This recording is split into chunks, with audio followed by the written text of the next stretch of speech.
Hey there guys, I recently took my truck in for an oil change. The service guy there recommended I should change the plugs on the vehicle. It should have been done at 100,000 miles, and when I did my timing belt on the truck, I did not change it. I'm about 123,000 miles on the vehicle, and I had asked the guy what it would cost to get them changed there at the dealer, and he quoted $87 for the plugs and $100 on the service plus tax. So I told him to hold that thought. The truck uses iridium plugs, which is basically a long-lasting plug. They're pretty expensive, but if you think about what you're getting out of them, it kind of makes up and pays off in the long run. My suggestion is to try to always get the plugs that are recommended for the vehicle. If you're doing aftermarket, do a little research on it. I read on the forum some guy used some Bosch plugs, and it turned out that 3 months later he started having engine issues, and when he took the plugs out, the plugs were burnt. So best to always do a little research before you go right into changing these. I personally think you can save yourself the money in doing it yourself. The only cost is going to be your plugs. So anyway, I'm shooting this little video so you guys can get an idea what it's like. Stay tuned.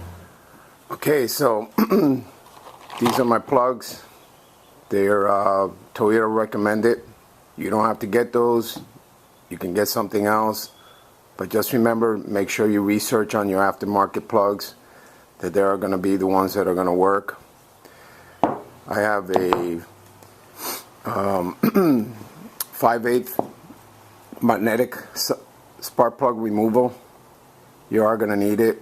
Some kind of a long extension because you're going into a deep well to remove the plugs. And then you have a 10mm socket, which you're going to need to remove the little bolt on the side of the coil, because each plug has their own individual coils. And then I threw some extra sockets here, obviously, in case if I need something else I need to remove out of the way. This is basically all you need. Oh, and you're also going to need a compressor. You're going to probably say, why? Well, if you're going into the the well of these plugs, which are located right here, you want to make sure you blow out any dust particles or any debris out of that well before you throw it in the new plug, so it doesn't end up going into your cylinder. Some guys will do it and others won't. I'm gonna do it just to play it safe. Okay, so the first thing I'm gonna do is remove the wire off of the coil. Sometimes you may need a little screwdriver to pry it off. I've not touched these in a while. So there you go. And I'm going to do one plug at a time. I don't need to take them all out and then start dropping plugs in. So there we go. Got to break off the nuts. They're on pretty tight. The other thing too is you want to make sure you don't drop your screw down on the floor. So I'm going to put my hand here. There we go.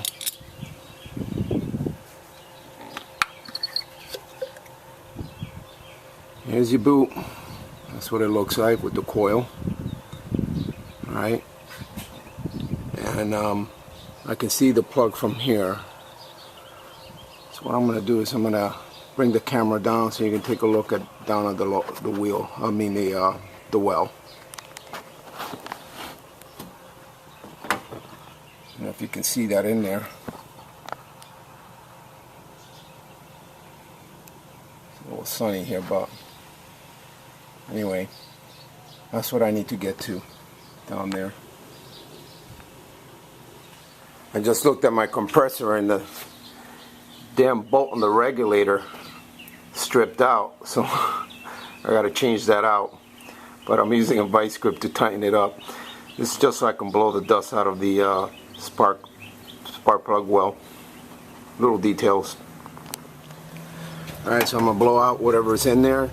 It should be clean, but I'm not going to run the risk on it. So that's all you need to do. And I'm ready to take that plug out. Okay guys, you're going to turn these plugs counterclockwise. Okay, I already cracked it before I actually put the camera to start. You want to make sure you're going the right way on this. So it's going to be counterclockwise on the plug. Otherwise you end up stripping the threads and then you run into bigger problems. It's a little tight yet.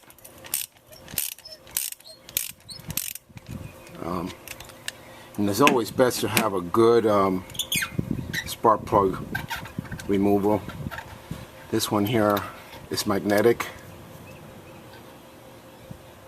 Oh, I didn't get it all the way in.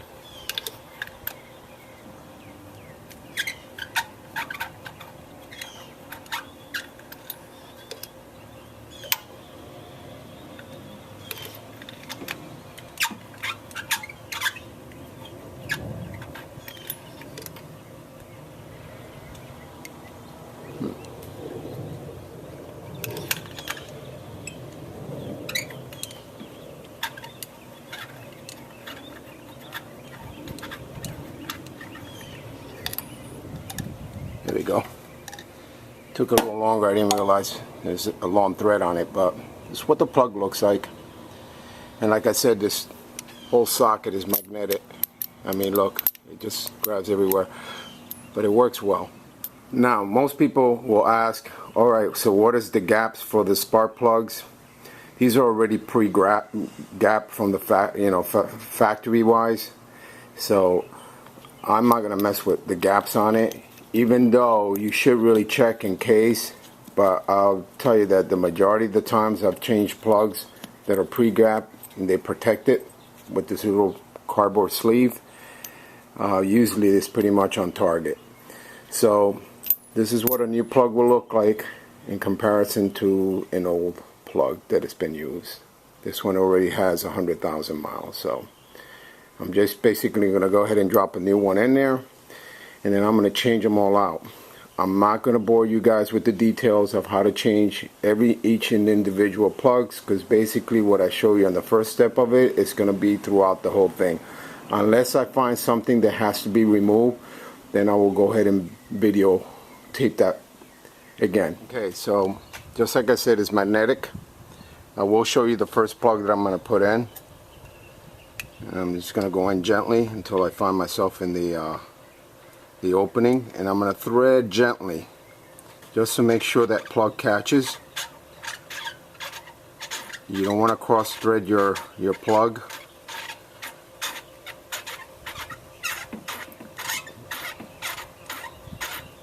So it's a long thread,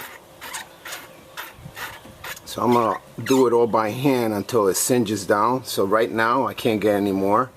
And what I'll do is I'll get my wrench and I just give it a nice little snug, and I'm done with this plug. Okay, I'm done with this one side.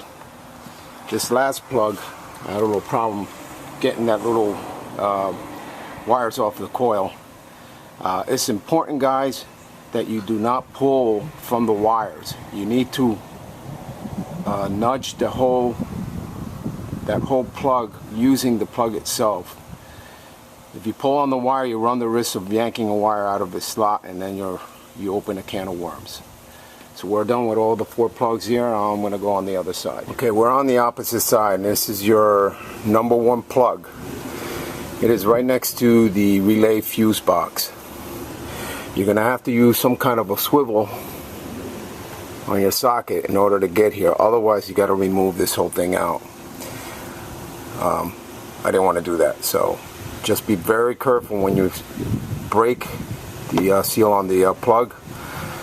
It's kind of tricky if you're not done a flexible elbow on this, but it can be done. Alright, this last plug was a little more of a challenge. And just to let you know, you got these lines here that gets in the way with your wrench. you cannot move that. I don't care what anybody says. And you can't afford to break them neither. So what I had to do was, first of all, the plugs in this motor are super tight. So you really need a good kind of a breaker wrench, which I've been using. So I was able to sneak in my spark plug removal just by itself without any kind of coupler or anything like that. And then this wrench I'm using here, you can elongate it to shorten and make it longer, you see? Which is nice. It gives you that leverage that you need. I mean, this thing gets really big if you want. So what I did is give me a second here, let me just retract this back. I put the handle long enough so that I can break the seal on the plug. And here's what it looks like when it's retracted back in its place. And I was able to take that plug out. Now, for me to get to tighten that plug, I already threaded, is that I'm going to have to use a shorter wrench. I don't need the breaker bar anymore, or breaker wrench, whatever you want to call this. Just tighten it down, and then I have this plug left to do.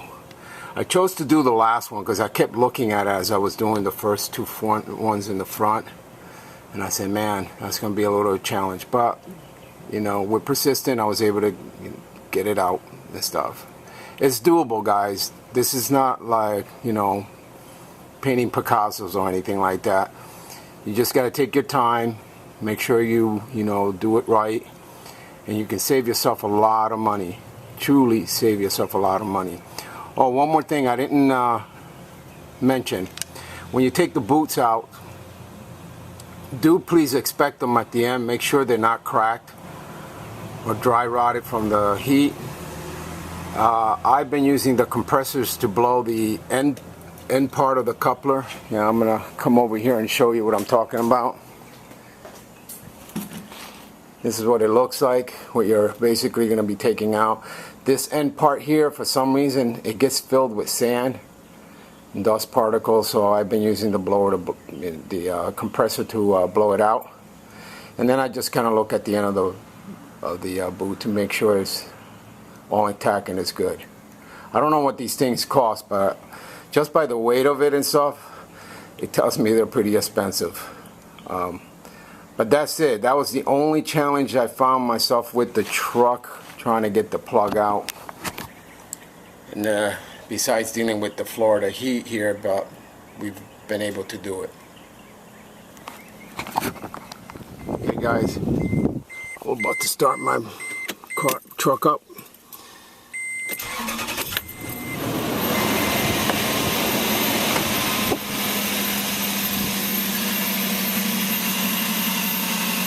There you go. Plugs are all changed. I should be good for another 100,000 miles on it. And like I said, guys, you can save yourself a lot of money if you do it yourself. Just take your time. It's not all that difficult to do. Thank you for watching and stay tuned.